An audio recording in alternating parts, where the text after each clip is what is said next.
Welcome to Fall Asleep to History Now, a channel designed for gentle minds and restful nights. Here, the past arrives softly, in quiet tones and thoughtful rhythms. Each story asks nothing of you but presence. Whether we're baking bread in a colonial kitchen or sorting letters by lantern light in Victorian London, this is a place where history breathes slowly, and so do you. Let this be your nightly ritual, a moment to learn, to listen, and to rest. Before you drift off, let us know in the comments, what time did you arrive tonight, and where in the world are you listening from? We'd love to see how far and wide our quiet little corner reaches. And if you enjoy these calm journeys through time, gently tap subscribe, and let sleep find you here again tomorrow. Baking and breaking bread in a Pilgrim kitchen. Introduction. A slow day begins. The first sounds of the day are not loud. They arrive like a whisper-soft creaks in wooden floorboards, the rustle of a woolen sleeve, the dull thud of footsteps in leather-soled shoes moving across an earthen floor. It is just before dawn in Plymouth Colony, sometime in the mid-17th century. The fire has died down overnight, and the hearth holds only cold ash and yesterday's heat. Outside, the sky is slowly trading stars for light, but inside this timber-framed house, the world is still dim and quiet. The family stirs to life with practiced calm. No rush, no alarm, only the expectation of daily tasks steady, slow, and familiar. In this place, bread is not just food. It is a rhythm, a responsibility, and a ritual. Today will be a baking day. And like so many days before and after, it will be shaped by quiet work and the soft warmth of the fire. Chapter 1. What They Wore. The day has only just begun, and the light that filters through the small waxed paper window is pale and indirect. It falls gently across the wooden floor, which still holds traces of last night's soot and the damp hush of early morning. In the Pilgrim household, dressing is not an act of vanity or hurried routine. It is, like everything else in their day, a quiet ritual shaped by repetition, necessity, and a deep sense of order. Clothing in this era was scarce.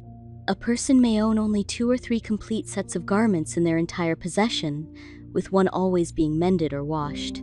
The others rotated carefully, often patched, often stretched to fit growing children, or shared across siblings. Every item is stitched by hand, dyed with natural ingredients, and made to endure. In the corner near the hearth, the mother begins to dress in layers. Her first garment, worn closest to the skin, is the shifta long, loose white linen underdress that reaches from collarbone to ankle. The fabric is plain and practical, serving both as sleepwear and as a barrier between her body and the heavier outer garments.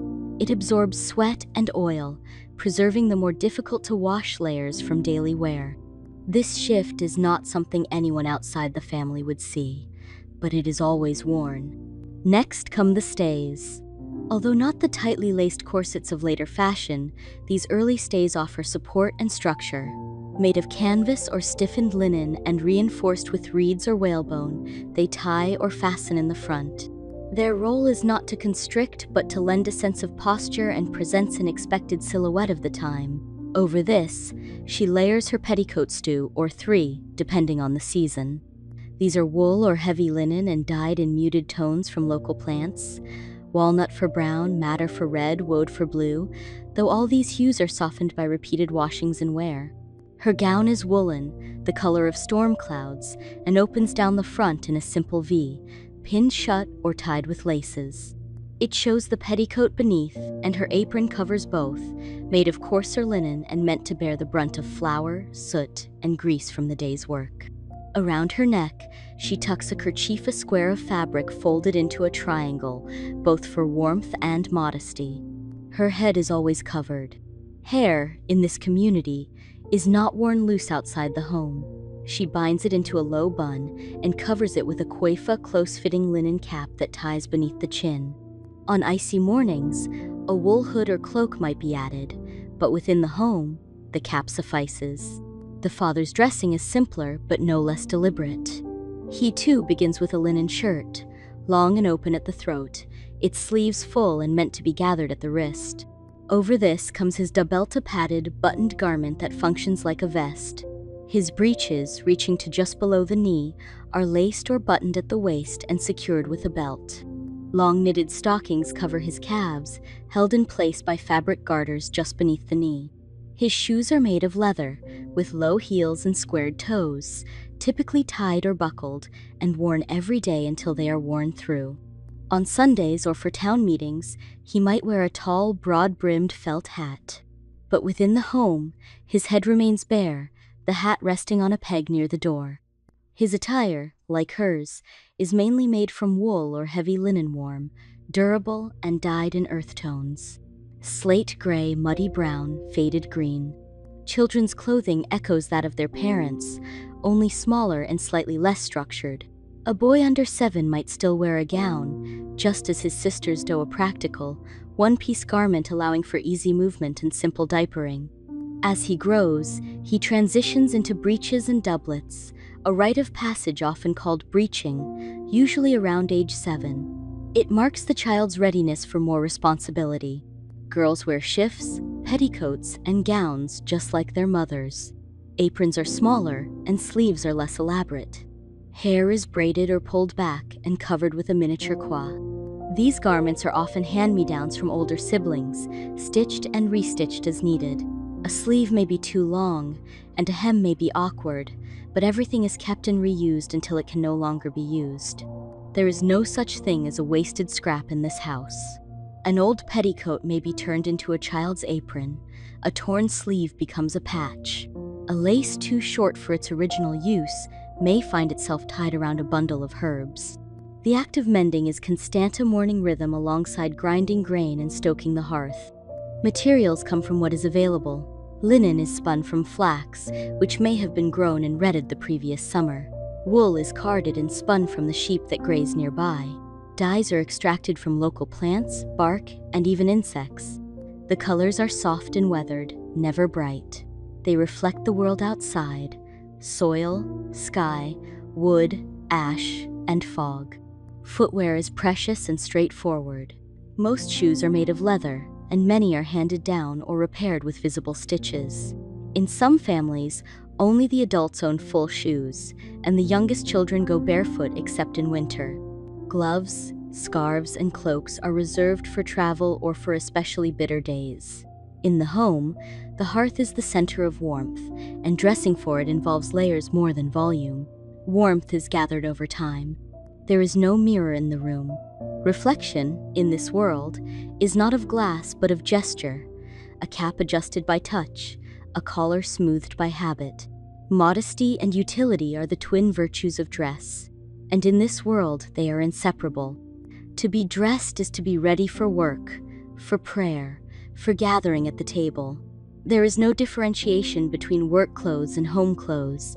Every garment is for both. The same apron used to knead bread is worn to tend the fire, and the same gown used to walk to the meeting house is brushed off and worn to visit a neighbor. Function is form. In this quiet corner of the world, far from the courts of Europe and their laces and satins, the people wear their lives on their sleeves plain, sturdy, and honest. Every patch tells a story. Every wrinkle bears a day's labor. Every stitch holds the memory of hands that made, that mended, that measured by sight and by feel. As the sun begins to climb, casting longer shadows through the eastern window, the family, now fully clothed, turns its attention to the next quiet task of the day. The fire is growing, the pot is heating, and the bread, though not yet begun, is already anticipated in the room's shared breath. In this home, what they wear is not separate from who they are. It is woven, worn, and witnessed in the rhythm of each day. Chapter 2. The Starter of All Things. In the far corner of the kitchen, tucked away near the hearth but not too near the fire, rests a simple clay pot. Its sides are slightly rough to the touch, hand-thrown, and unglazed. It sits inside a woven basket, cushioned with cloth to keep it warm. At a glance, it might be mistaken for any other vessel used to hold flour, dried beans, or crushed herbs. But this pot is alive. Inside is something more than a mixture of flour and water. It is a culture sourdough, a living leaven passed down from one pair of hands to another, from one household to the next. The starter bubbles softly, not in a dramatic boil, but with a gentle murmur, the quiet respiration of wild yeast and bacteria that call it home. It is a patient alchemy, invisible but steady, nurtured not by flame but by time. The mother of the house lifts the lid, worn smooth from daily handling, and inhales. The smell is distinctive, sharp, tangy, and clean, like green apples and rain-soaked wood. It is a scent that carries memory. She has smelled it since she was taught as a child by her mother, who showed her how to mix the feed and wait. The starter has likely been alive for years, perhaps even carried over the Atlantic, a piece of the old world carefully hidden in a tightly sealed crock during the voyage. Feeding the starter is a ritual, not loud or ceremonial, but attentive. A handful of flora-ground rye or barley, perhaps, or cornmeal when wheat is scarce is added with cool water drawn from the well. The mother stirs it in gently with a spoon carved from elm wood, tracing slow figure eights until the mixture becomes thick, smooth, and cohesive. Then, she sets the lid back on, not tightly sealed, just enough to shield it from soot and ash. The pot will rest for several hours, returning to its quiet breathing. The starter does not demand attention, but it rewards consistency. It thrives on patience. If forgotten, it falters. If overfed, it sours too quickly. It teaches its keeper to listen to notice the difference in smell between ripe and neglected, to understand the appearance of bubbles, the rise and fall of the mixture, and the timing of the dough. In the world of the Pilgrims, where life is harsh and food is precious, the starter represents something rare: continuity. Each day, its survival depends on care. And in return, it gives rise to bread, true bread, not merely baked flour, but something leavened by life itself. This was no small thing. In the 17th century, commercial yeast did not exist. The bread rose, if it rose at all, because of the wild yeasts in the air, in the flour, in the wooden spoons and clay vessels, and in the hands of those who made it. To keep a good starter was to preserve part of the household's future. It was a form of inheritance. On some days, the starter may be too active. It foams over, sticky and enthusiastic, demanding use. On other days, it is sluggish, needing warmth, feeding, and time. The baker adjusts. She learns to listen with her eyes, her nose, and her fingertips. She knows that too much acidity will make the bread collapse, that too little strength will leave it dense and flavorless. The starter is not a machine. It is a companion. The children know they are not to touch it unless told, not out of fear, but out of reverence. They watch their mother tend it with the same calm she uses to swaddle a baby or steep herbs for a cough. If asked, they might call the starter the bubble pot or the dough's beginning. They do not need to know the science behind it. They know it works, and that it matters. Once fed, the starter is left to rest in the gentle warmth of the kitchen. Not too close to the hearth, lest it overheat, but not too far, lest it grow cold and still.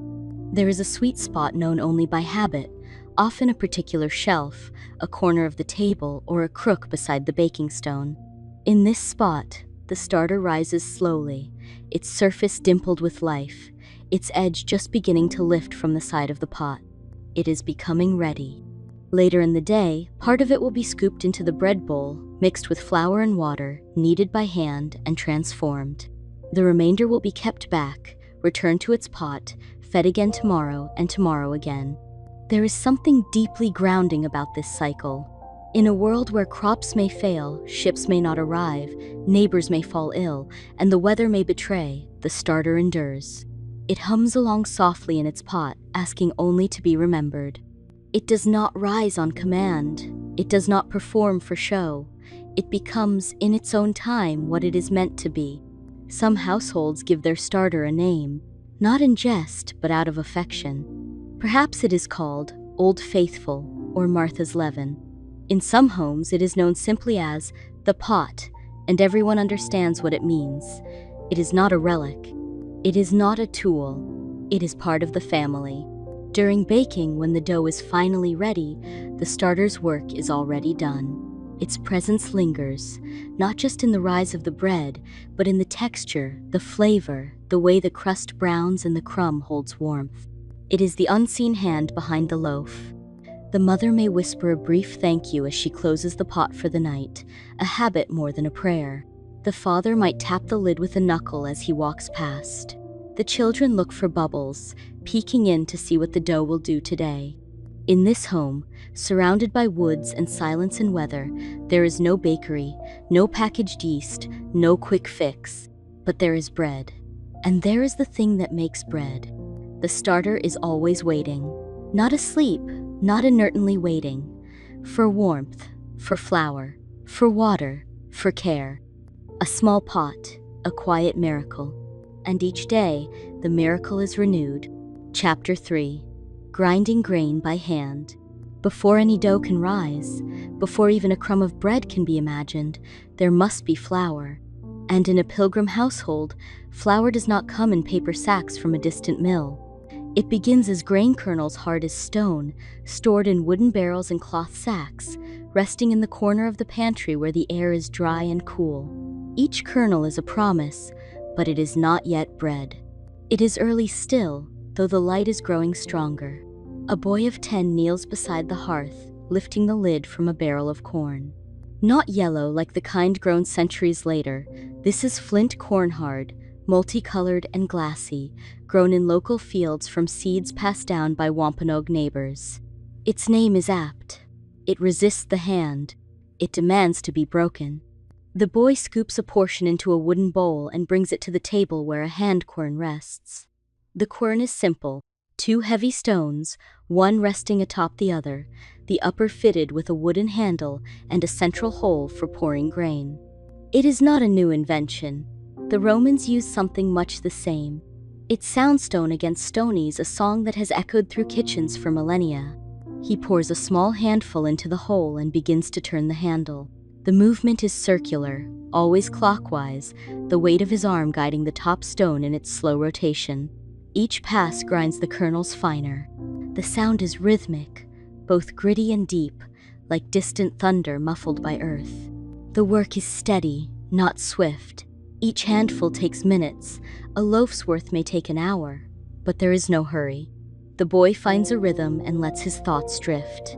He watches the flour fall from between the stones and gather in the shallow rim below. Not yet fine, but coarser than meal, the kind used for hearty bread or mush.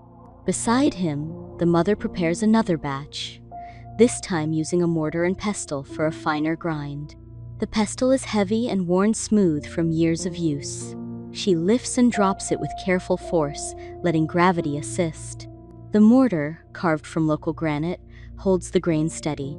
She works in small batches, pausing now and then to wipe her brow or tuck a stray hair back beneath her coif. This is not idle labor.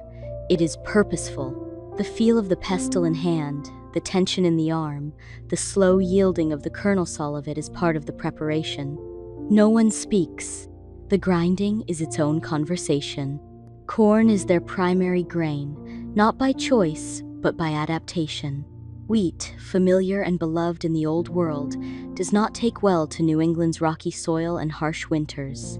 Even rye, more tolerant, struggles in these conditions. But corn, introduced by the Wampanoag and other native peoples, thrives. It feeds the family through harsh winters and lean harvests. It is eaten boiled, baked, fried, or dried for later. And it becomes the flour that anchors their daily bread. Sometimes, to temper the sweetness of the cornmeal, the mother mixes it with barley or oats. These may come from a neighbor's field or as part of a shared harvest. She blends them carefully by feeling more than measuring. The result is never uniform. It shifts with the season, the stores, and the needs of the day. Grinding is not only a morning task, it happens throughout the day, as needed, in quiet intervals between other labors. A child waiting for the stew to boil may turn the quern for 20 minutes. A father returning from the fields might sit down to finish a batch begun that morning. The task floats in the background of the home's rhythm, always present, never rushed. Each bowl of flour holds the echo of effort. A light dusting settles over the table, on sleeves, in the folds of aprons. The scent is sweet, earthy, and faintly warm. When mixed with water, the flour darkens, releasing a subtle aroma of sun-dried grain and wood smoke. By mid-morning, enough has been ground for the day's baking. The flour is sifted through a woven sieve, its mesh made of horsehair or finely carved wood. The larger pieces, coarse bits, husks, the occasional pebble are shaken aside and reserved for livestock or for boiling into gruel. The sifted portion is poured into a wide wooden bowl and set aside. Though the bread to come will be humble, dense, modest and unadorned, it will bear the marks of this labor. Every bite will hold within it the work of hands, the patience of children, the knowledge passed from mother to daughter, father to son. No one speaks of grinding as drudgery.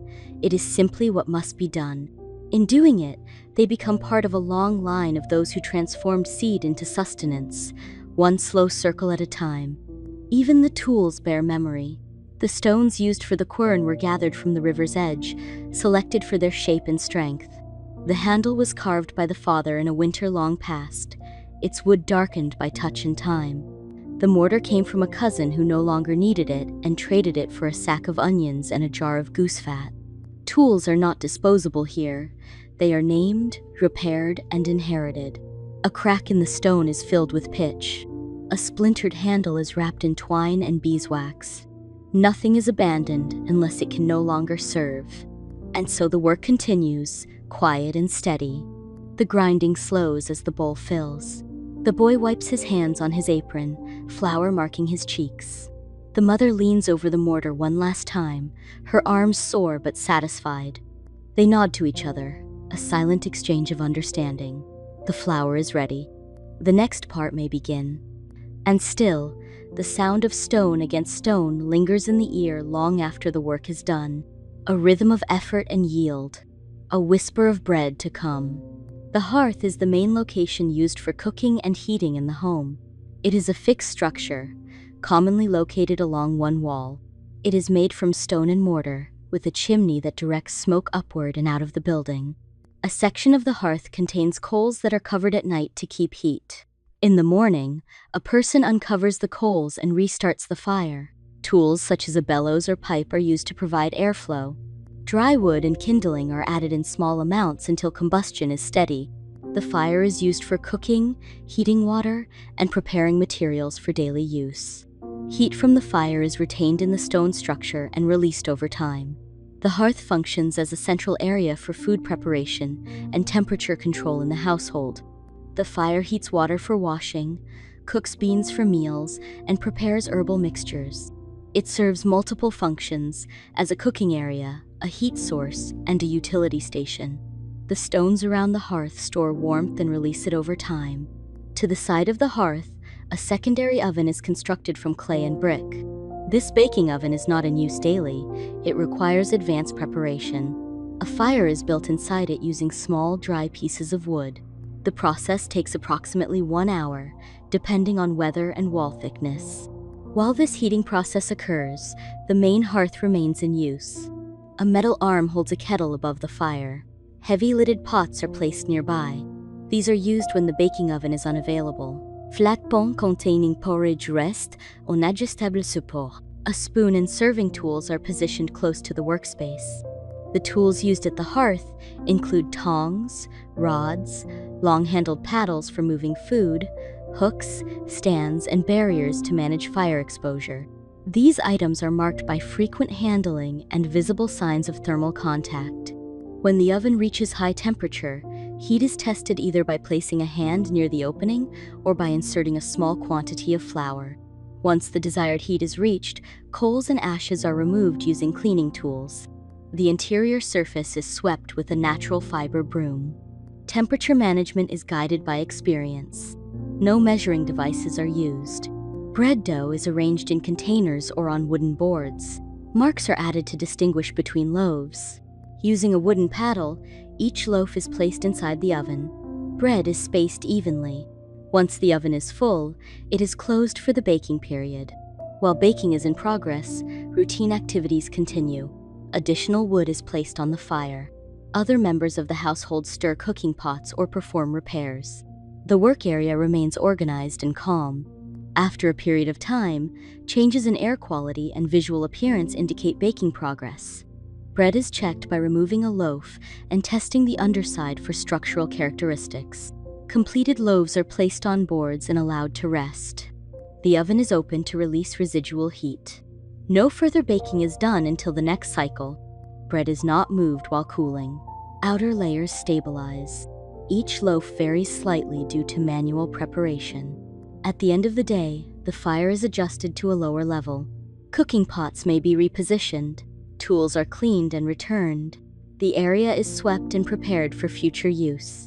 Ambient warmth remains in the room. Daily processes are completed. The sequence will be repeated the next day. The hearth, now quieter, still glows. Its coals are banked again for the evening. A pot is moved closer to simmer overnight. A ladle is hung to dry. The tools are wiped with cloth and returned to their hooks. A broom leans in the corner. The warmth lingers. Not just the physical heat, but the presence, the memory of fire and flour, of hands that worked with care. In this hearth, the day has unfolded not with urgency but with rhythm. And tomorrow, it will begin again. Chapter 5. Ingredients from Land and Memory. The ingredients for bread are simple: flour, water, salt, and leavening. Yet, in the Pilgrim kitchen, nothing arrives with ease. Each component has its own story, one that begins in the soil and ends in the bowl. Flour is rarely white or fine. It is brown, gray, speckled, and coarse. Cornmeal is the most common base, ground from flint corn grown in small family plots. These kernels are hard, their skins thick.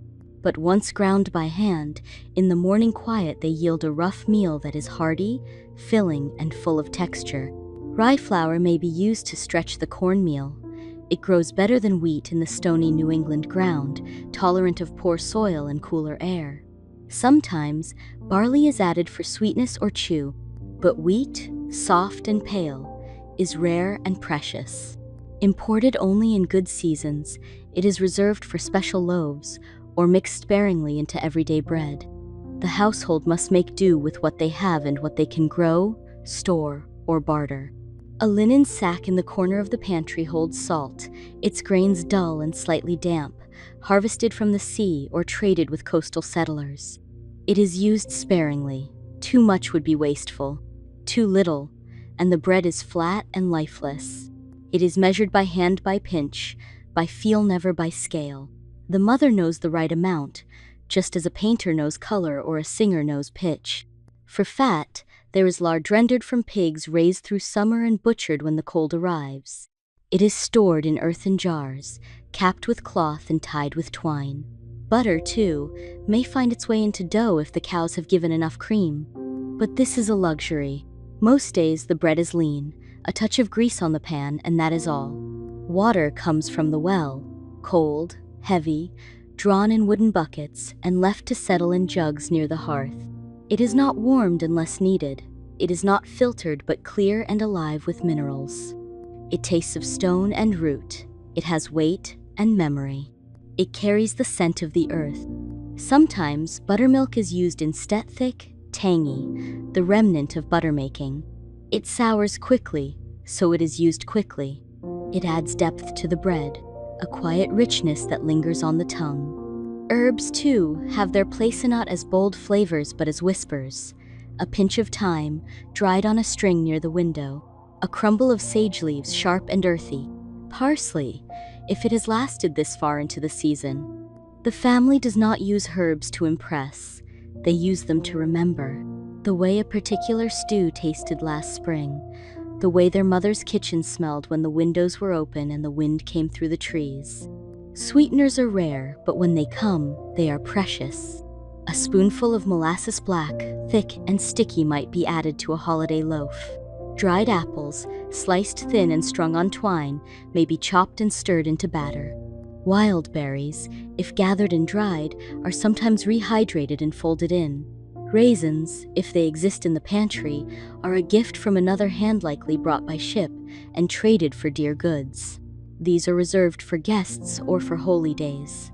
Occasionally, nuts are used, walnuts or beech nuts gathered in the fall and kept in baskets by the hearth. Cracked open with stones, their meats are chopped and sprinkled into dough for texture. These loaves are heavier, more filling, suited for days when the work will be long. There are no prepackaged goods, no paper-wrapped portions, no tins or boxes with measured amounts. Everything is stored in crocks, jars, sacks, or baskets. Each container has its own place, and each family member knows its contents by sight, weight, and smell. Eggs, when available, are fresh from the hens. They are gathered with care each morning, their shells warm and speckled. Some are used for breakfast, others for thickening sauces or baking richer goods. An egg in bread makes it golden. It adds softness and strength. But hens do not lay endlessly, especially in the cold months. Each egg is a decision. What is not grown must be bartered for. Salted fish from the coast, dried beans from another farm. Honey, if the bees have done well, everything is counted, nothing is taken for granted. Spices are nearly unheard of. A pinch of cinnamon, if it exists in the home, has traveled across oceans. It is saved for the most sacred days. Clove, nutmeg, and ginger are rarer still. These are not everyday tastes. They are dreams, half remembered from another world. The wooden table, scrubbed clean, becomes the work surface. The mother lays out her Tulsa-wide bowl carved from maple and a flat paddle for stirring. The ingredients are not set out in a row but gathered from memory, one at a time. She knows where each is kept. She moves without thought, each step a dance repeated hundreds of times. She sifts the flour by hand, breaking clumps, removing husks. She adds salt by feel, a dip of lard, a pour of water, each ingredient folded into the next with care. No two loaves are ever identical. The recipe lives in gesture, not ink. It is muscle memory passed from one body to another. The children watch. The older daughter is allowed to stir. The younger one hands over the jug of water. Even the smallest child knows not to speak while the dough is forming. There is a hush that falls over the room, a reverence. The bowl creaks softly as the mixture thickens. The spoon slows. The dough is ready to be touched. Hands take over where spoons leave off. The mother turns the dough onto the floured table and presses it with the heel of her hand. Fold, press, turn. Fold, press, turn. Her sleeves are rolled up. Her arms move in rhythm. The dough yields and pushes back. It is a conversation, ancient and wordless. Soon, the dough is soft and warm. It smells alive, faintly sweet, faintly sour, faintly wild. She forms it into a ball, then presses it flat, then folds it again. She knows when it is ready. Her hands have told her so. A cloth is placed over the bowl. The dough will rest, rise, and wait its turn with the fire. The mother wipes her hands on her apron.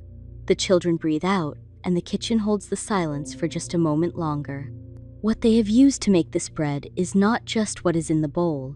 It is what grows from the land, what has been saved, what has been remembered, what has been given, not always freely, by the soil, the season, the labor of those who came before. These ingredients are not mere parts. They are pieces of a world measured in scoops and pinches, in the length of a forearm, in the patience of a morning. They carry the taste of place and the memory of home. Chapter 6. Baking together. When the dough has been kneaded and the cloth drawn over the bowl, there is a pause. It is a quiet hour when nothing more can be done with the bread except to let it rise. But even in this stillness, the kitchen does not rest. There is always something to do.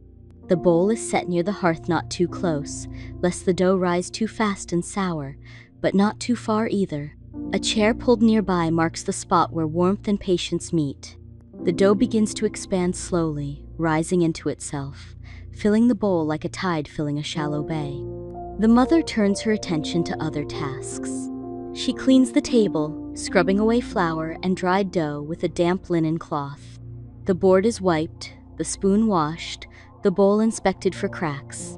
Tools are cared for here as tenderly as garments or livestock. A cracked mixing bowl could mean a week of lost work. Every item is watched, maintained, and preserved. In the meantime, the children return to the kitchen.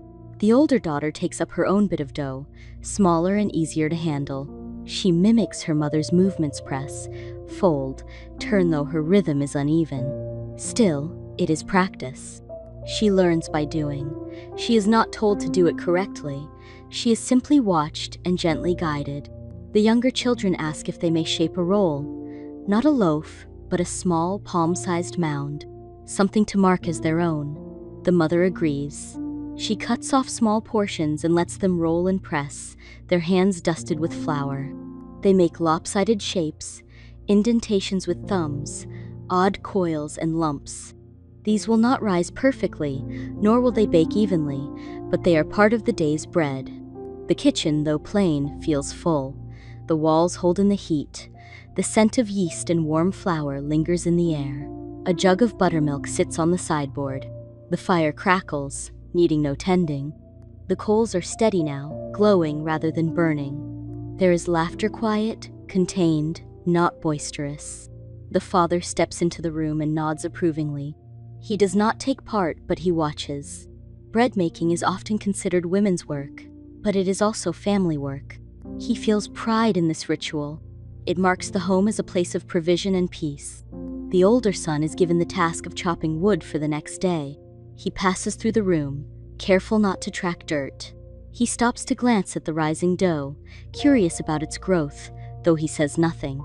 Later, he will carry the finished loaves to neighbors or trade one for salt pork or beeswax. After an hour, the dough is checked. The mother presses a fingertip gently into its side. The impression remains slow to fill. It is ready. She tips the dough onto the board again.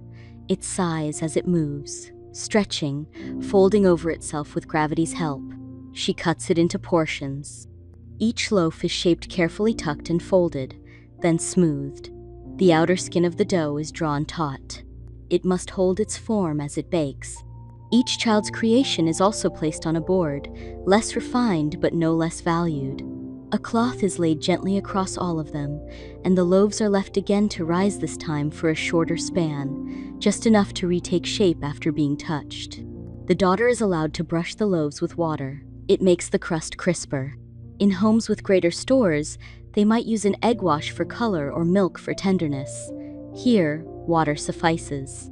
Some loaves are marked with a knife, a single slash down the center, a crisscross, an initial. These are not decorations, they are ways to distinguish one from another.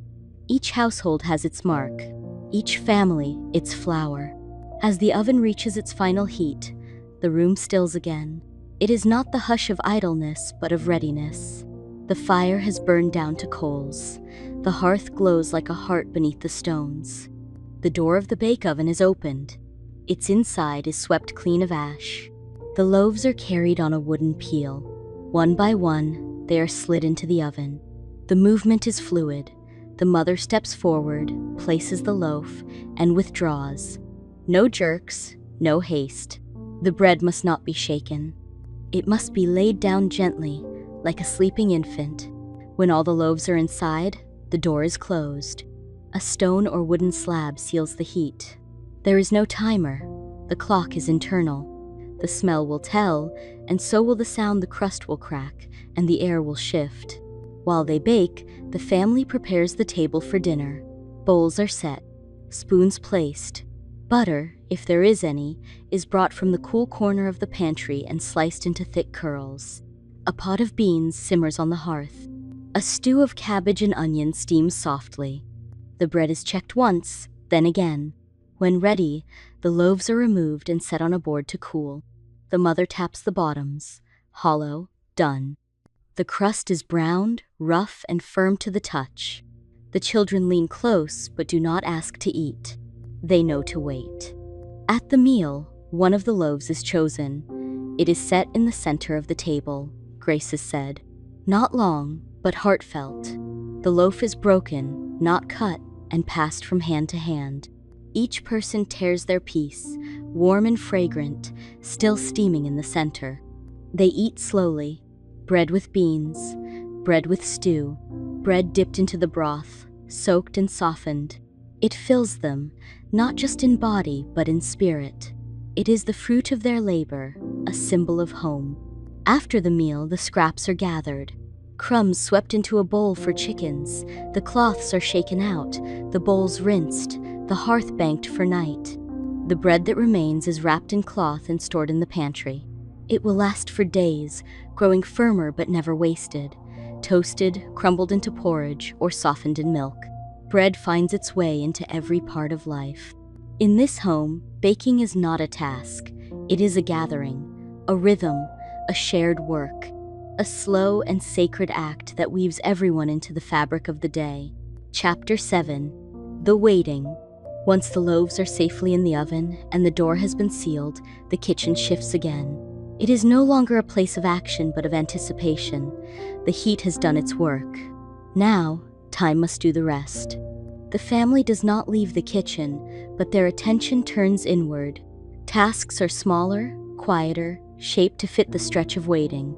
The rhythm slows but does not stop. The mother wipes her hands once more on her apron and sits by the fire. She picks up her mending basket and begins to repair a torn sleeve.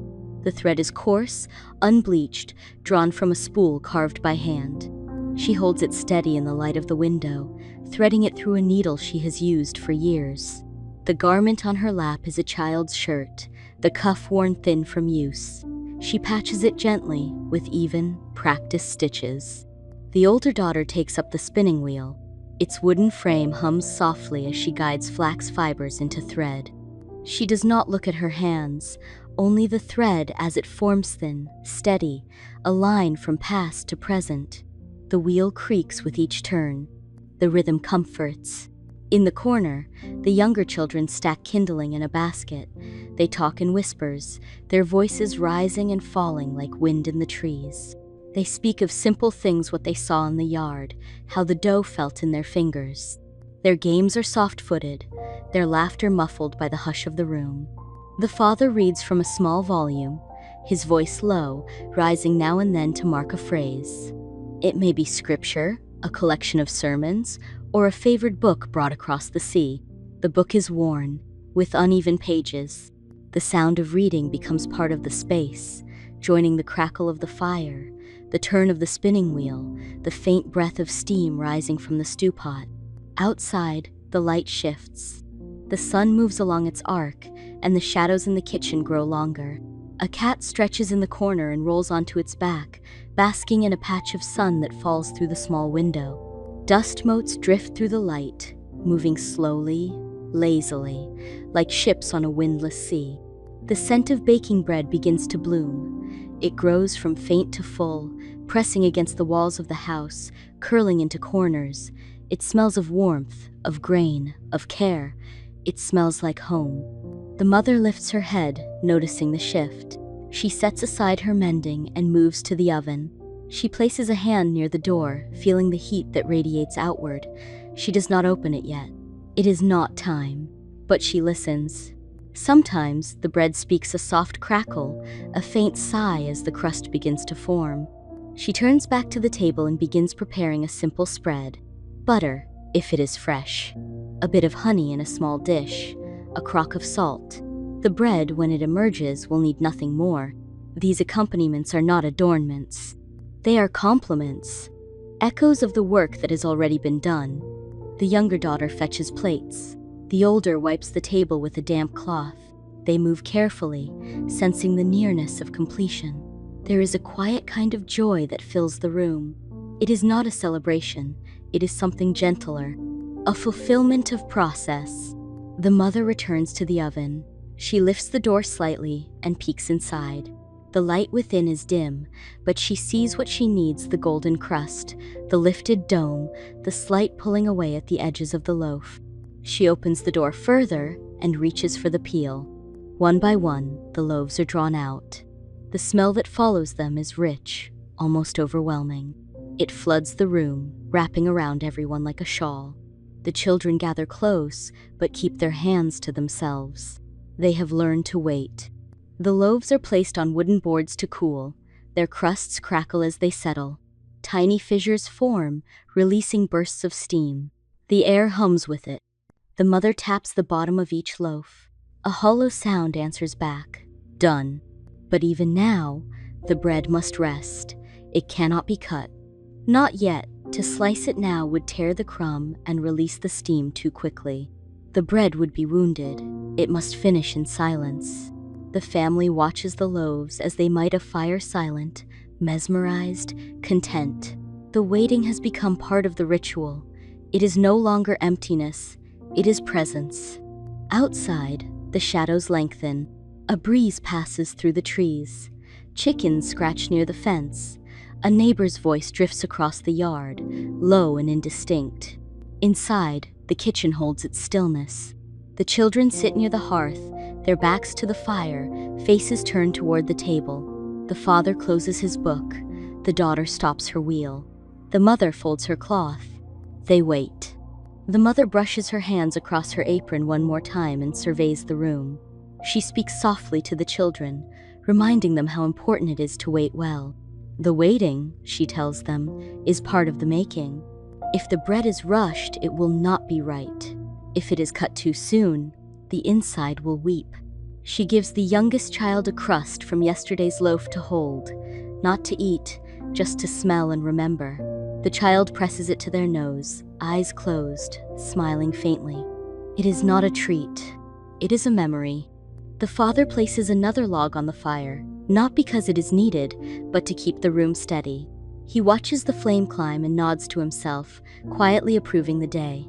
There is a peace that settles in the kitchen. Not the absence of work, but the presence of enough.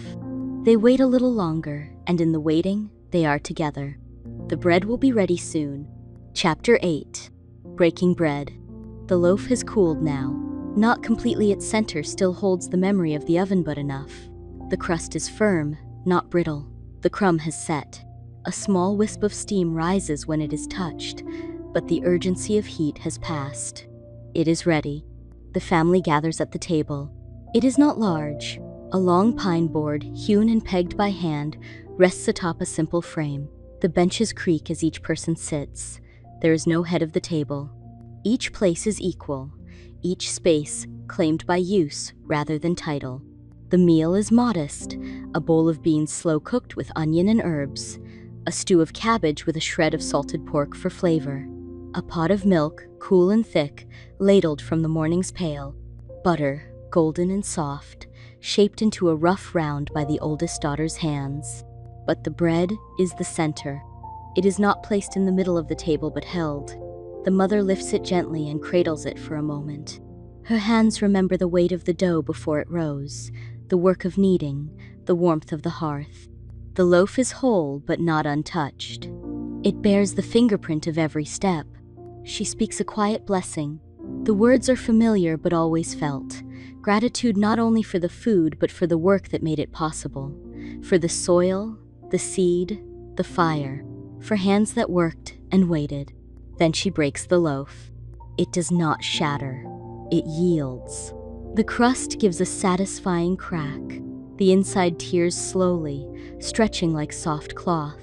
Steam escapes, carrying the scent of flour and fire and time. She passes the first piece to her husband, then to each child, one by one, smallest to tallest. Her own piece comes last. They eat in silence for a few moments. Not because silence is required, but because the bread draws them inward. The first bite is a homecoming. It is not dramatic, it is not sweet. It is dense, mildly sour, with a chewy texture and a rustic crust. It fills the mouth and settles into the body. The butter softens on the warm surface. It melts slightly, slipping into the crumb. A few grains of salt stick to a fingertip and are pressed into the crust. The stew is ladled into bowls. Bread is used to scoop and to soak. Nothing is wasted. The younger children giggle quietly as they compare their lopsided rolls. One has risen like a mushroom, the other flattened like a stone. They trade bites. Each tastes different, though the ingredients are the same. The process makes its mark. The father dips his bread in the stew, letting it sit just long enough to soften. He chews slowly, thoughtfully. He does not speak much at meals, but his satisfaction is clear. He tears another piece from the loaf and passes it across the table. The mother eats in small bites. She chews deliberately, watching the others. It is not a performance, it is observation. She listens to their chewing, to the clink of spoons, to the occasional murmur. The bread is not hers alone, but it bears her signature. The table itself leans in. The lamp flickers. The fire sighs. The kitchen holds its breath. This is not a feast, but it is a fullness. Every part of the day has led here. As the meal continues, conversation returns. The children speak of chores, of what they saw outside, of questions that only young minds think to ask. The father shares some news from the village. The daughter tells a joke. Laughter rises gently. The bread is passed again. It is now torn into uneven portions, with crumbs scattered across the table. A few bites are saved to be buttered with honey as a treat. One child asks for a piece to tuck away for tomorrow. The mother nods. Near the end of the meal, the mother brushes the table with her palm, gathering the larger crumbs into a small pile. She pinches them into a dish and sets it aside. These will be fed to the chickens or toasted tomorrow in the frying pan. Nothing is thrown away. The butter is nearly gone. The stew pot is scraped clean. The milk is poured into mugs for sipping. A final crust of bread is set aside for the neighbor's child, who sometimes comes hungry. The family leans back, satisfied. The older daughter clears the dishes, stacking them quietly near the wash basin. The younger children help fold the cloths, sweeping the floor with a straw broom. The father carries the unused portion of bread to the pantry, wrapping it in a linen cloth and placing it on the shelf. The room softens. The fire burns low. The evening begins its slow descent. The bread, now broken and shared, has done its work. It has fed bodies, gathered hearts, and quieted the pace of the day. It has made something whole from parts that, a few hours earlier, were only flour and water and hope. In this home, bread is not just a staple, it is a tether. It ties the family to the earth, to each other, to a rhythm that stretches back generations. Every loaf is new and yet the same. Breaking bread is not an ending, it is a continuation. It says, we are still here, we are still fed, we are still connected. As the dishes are washed and dried, as the hearth is banked and the shutters closed, the memory of the bread remains. The scent clings to the air, the crust to the tongue, the warmth to the heart. Tomorrow, the process will begin again. But tonight, the bread has been broken. And that is enough.